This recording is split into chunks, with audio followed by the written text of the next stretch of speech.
जय गुरु जी। शुक्राना गुरु जी। सारी संगत को जय गुरु जी। संगत जी, आपको पता है, जब भी गुरु जी हमारे घर पर विराजमान होते हैं तो हमारे बेटे पर, पति पर, हमारे पूरे परिवार पर अपना आशीर्वाद बना कर रखते हैं। लेकिन हम तब भी बिना बात की टेंशन लेते रहते हैं। इसी पर एक आंटी जी का सत्संग सुनते हैं जिसमें उन्होंने इस बात को बहुत अच्छे से एक्सप्लेन किया है। ये सत्संग पूरा ज़रूर सुनिएगा, आपको बहुत अच्छे आंसर्स मिलेंगे। तो चलिए आंटी जी का सत्संग सुनते हैं। जय गुरु जी। शुक्राना गुरु जी। संगत जी, मैं अपना ये शुक्राना सत्संग गुरु पूर्णिमा के दिन कर रही हूँ। इसमें मैं गुरु जी का बहुत बहुत धन्यवाद करना चाहती हूँ, क्योंकि वो हमेशा मेरे अंग संग ही रहते हैं। हर पल मुझे अपना एहसास करवाते हैं। गुरु जी मेरे साथ रोज़ छोटे छोटे इतने सारे वाक़या मेरे साथ होते हैं कि मैं संगत जी बता नहीं सकती। जो भी मैं जब भी सोचती हूँ तो मुझे ऐसा लगता है कि जैसे कुछ अच्छा हो रहा है, तो मैं सोचती हूँ कि गुरु जी मेरे साथ हैं। तो उसी वक्त मुझे 22, 33, 55 इस तरह की ब्लेसिंग्स नज़र आ जाती हैं। कभी 777, कभी 77, मतलब कि रोज़। मुझे नहीं पता कि किसी और के साथ ऐसा होता है या नहीं होता है, लेकिन मैं जब भी टाइम देखती हूँ तो 3:22, 3:55, 2:55, 11:55, 12:55, इस तरह से 11:11, 12:12, मतलब मैं हर पल हैरान होती हूँ कि जब मुझे गुरुजी ने टाइम दिखाना होता है तो बस यही नंबर आते हैं। या तो 2:11 हुए होंगे, 22, मतलब कि मैं कभी भी ऐसा नहीं देखती कि 2:11 जैसे हुए हैं तो जैसे देखूंगी 11 ही है, तो 2:10 नहीं मैं कभी देखती।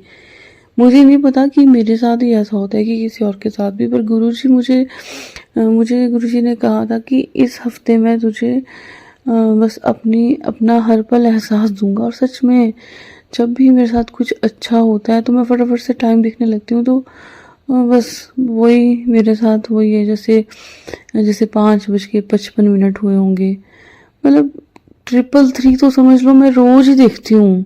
मतलब उस वक्त कुछ ऐसा होता है कि अचानक से मेरा ध्यान मोबाइल पे चला जाता है कि मैं ऐसे जैसे ऑन करती हूँ तो बस 333, 222, बस।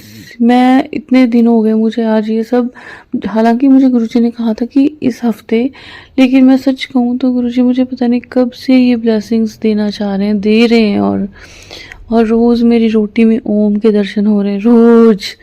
आज ज़्यादा नहीं तो महीना हो गया मुझे ये सब देखते हुए कि रोज़ मेरी रोटी में गुरुजी कुछ ना कुछ ऐसा बना दे। कभी त्रिशूल, कभी ओम, कभी वो जो शुभ का निशान होता है वो वाला। मतलब कि मैं अब बयान नहीं कर सकती कि गुरुजी कितने प्यारे हैं। गुरुजी हर पल मेरे दुख में भी मेरे साथ होते हैं, मेरे सुख में भी मेरे साथ होते हैं। मैं हर पल गुरुजी को याद करती हूँ। सपने में भी कुछ बुरा हो रहा होता है तो मेरे मुंह से जय गुरुजी ही निकलता है कि गुरुजी आके देख लो।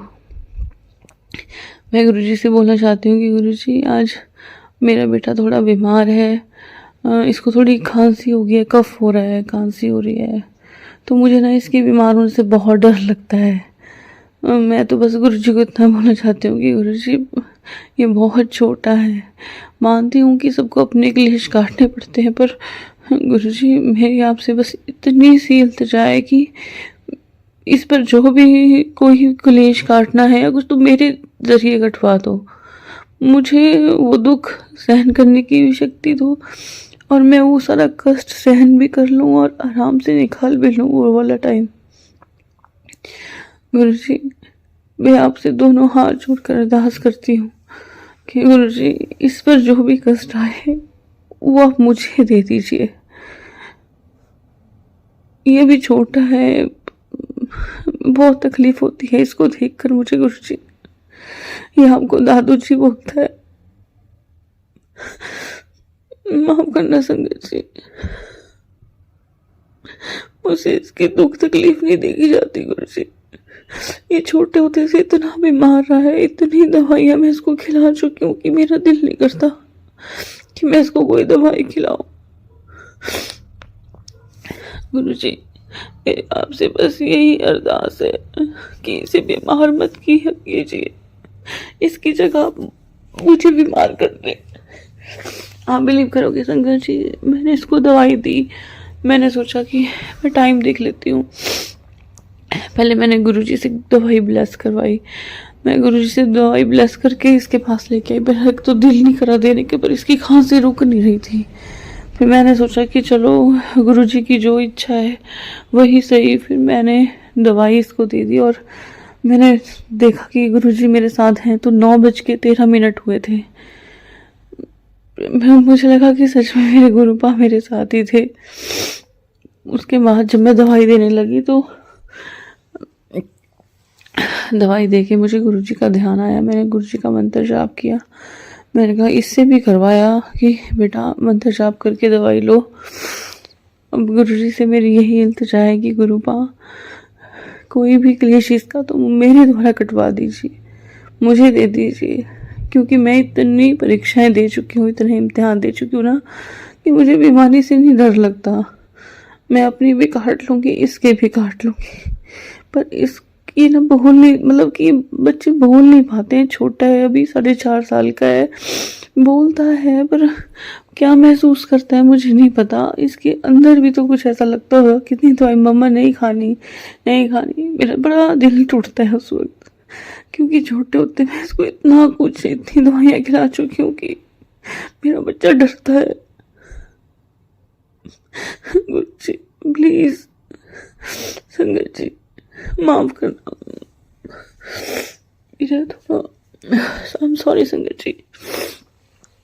मैं तो बस गुरुजी से इतना अरदास करना चाहती हूँ कि गुरुजी आप अपनी दया का हाथ हमारे सिर पर रखिए, मेरे सिर पर भी और बच्चे के भी और मेरे अंकल जी के भी। गुरुजी वैसे तो आपका हर पल एहसास है मुझे मेरे घर में, मुझे लगता है कि आप संग ही हैं। जब भी मैं आपके बारे में सोचती हूँ, कभी मुझे खुशबू आ जाती है, कभी कोई तितली मेरे घर आ जाती है, कभी कभी कोई तितली यहाँ पे रह करके पता नहीं कहाँ चली जाती है, मंदिर में गायब हो जाती है मेरे। कभी कोई तितली को बाथरूम से निकल आती है रात को 10-11 बजे, मुझे नहीं पता कहाँ से, लेकिन मेरे वॉशरूम से तितली का आना वो तो बहुत ही चमत्कार ही था मेरे लिए कि रात को ब्राउन कलर की बड़ी सी तितली मेरे बाथरूम से निकल कर आ रही है। और उसके बाद जब मैं उसको ढूंढती हूँ वो सीधे मंदिर में चली जाती है और पता नहीं कहाँ गायब हो जाती है, मुझे नहीं पता। पर मुझे पूरा यकीन है कि मेरे गुरुजी ही थे जो हर पल हमारे अपने साथ होने का हमें एहसास करवाते हैं। और मैं तो हमेशा गुरुजी को बोलती हूँ कि मेरे घर में रहिए, मेरे साथ रहिए, क्योंकि हमारे घर में कोई बुजुर्ग नहीं है। हाँ है इनकी मम्मी, लेकिन वो हमारे साथ नहीं रहते हैं, वो जीजा जेठानी के साथ रहते हैं।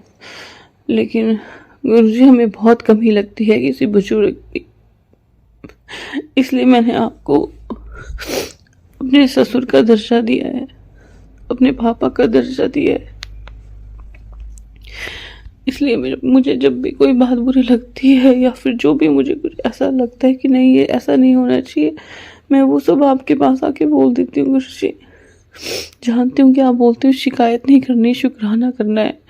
गुरुजी आपका बहुत बहुत शुक्राना कि आप हमारी ज़िंदगी में आए। आपके आने से ना बहुत बहुत चीज़ें जो हैं जो नहीं हुई थी वो भी होने लगी हैं। गुरुजी बस मेरी आपसे इतनी अरदास है कि हमेशा हमारे साथ रहना, अपना हाथ हमेशा मेरे सिर पर रखना। और मैं चाहती हूँ कि मेरे अंकल जी मुझसे भी ज़्यादा आपको माने। पहले वो इतना नहीं मानते थे, अब थोड़ा मानने लग पड़े हैं। आपकी सेवा भी करते हैं गुरुजी, चाय भोग भी लगाते हैं आपको। कभी कभी अगर मैं नहीं होती तो आपको खाने का भी भोग लगाते हैं गुरुजी। प्लीज़ गुरुजी बस जो मैं चाहती हूँ उनके लिए वो हो जाए गुरुजी। मैं चाहती हूँ वो आपकी एक अच्छी संगत बन जाए। मैं नहीं कहती कि मैं बहुत अच्छी संगत हूँ गुरुजी, लेकिन बस मैं आपकी बेटी हूँ, बच्चों से गलतियाँ होती हैं गुरुजी। प्लीज़ प्लीज़ प्लीज़ मुझे माफ़ करना अगर मुझसे कोई गलती हुई है। बस मेरी गलती की सज़ा मेरे बच्चे को और मेरे अंकल जी को कभी मत देना गुरुजी। और आपस में मैं और अंकल जी भी कभी कभी झगड़ जाते हैं, आपस में लड़ जाते हैं गुरुजी। इसका असर बच्चे पर कभी ना हो, कभी ना हो। मैं चाहती हूँ हमारा बच्चा संस्कारी बने, हमारी बातें माने, अपने मम्मी पापा की बातें माने वो गुरुजी। प्लीज़ गुरुजी, इतनी सी इल्तिजा है मेरी आपसे गुरुजी कि हमारा बच्चा बहुत संस्कारी बने। और वो मतलब जैसे हम आपस में लड़ भी जाते हैं कभी कभी, तो वो हम लोगों को चुप कराता है, मम्मा चुप हो जाओ, पापा चुप हो जाओ। तो मैं कभी कभी मतलब बुरा भी लगता है कि बच्चे के सामने ऐसा हम क्यों कर रहे हैं, पर नहीं पता गुरुजी ऐसा क्यों हो जाता है। मैं तो कभी नहीं सोचती कि ऐसा कुछ हो, पर पता नहीं कैसे हो जाता है गुरुजी। प्लीज़ गुरुजी हमें माफ़ करना, प्लीज़ प्लीज़ गुरुजी। बस आपसे मेरी यही इल्तिजा है और यही अरदास है कि मेरे घर में खुशियाँ रखना गुरुजी, हर पल हमें खुशियाँ देना गुरुजी, सारी बीमारियों को दूर करना, सारी संकट को भी सुखी रखना। जय गुरुजी, शुक्राना गुरुजी। इसी के साथ मैं अपना सत्संग समाप्त करती हूँ। Thank you so much aunty ji. आपने अपना सत्संग पूरे गुरु परिवार के साथ शेयर किया।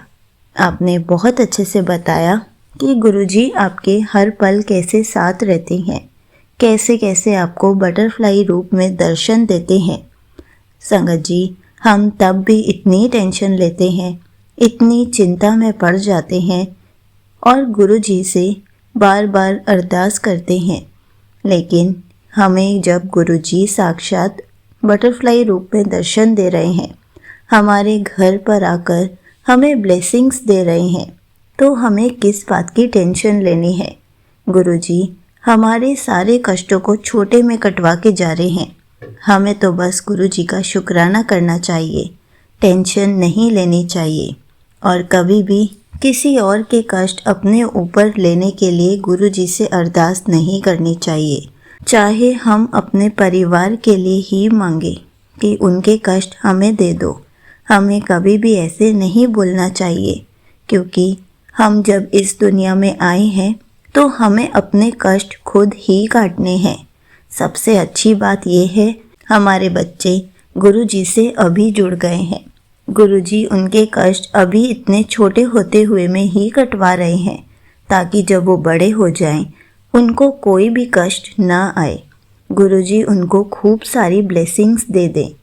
संगत जी, गुरुजी हमेशा कहते आए हैं, कभी भी गुरुजी के सामने ऐसा कुछ नहीं मांगना चाहिए जो हम पर भारी पड़ जाए। इसलिए कभी भी ऐसे अरदास ना करें कि उसके कष्ट हमें दे दो।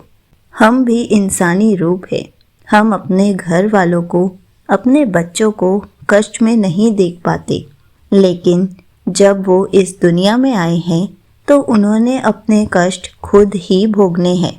हम किसी के कष्ट अपने ऊपर नहीं ले सकते, उनके कष्ट नहीं भोग सकते, लेकिन गुरुजी हमेशा यही कहते आए हैं, कभी भी कुछ भी ऐसा नहीं मांगना चाहिए जो तुम पर भारी पड़ जाए।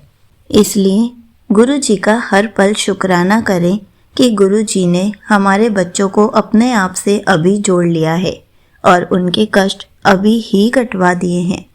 हमें तो बल्कि गुरुजी से अरदास करनी चाहिए कि गुरुजी हमारे बच्चों के, हमारे परिवार के कष्ट छोटे में ही ऐसे कटवाते रहना, और जब हमारे बच्चे बड़े हो जाएं, उनको खूब सारी ब्लेसिंग्स देना, उनको खूब सारी खुशियाँ देना, ताकि वो आपका हर पल शुक्राना करते रहे और आपके साथ कनेक्शन स्ट्रॉन्ग बना सके।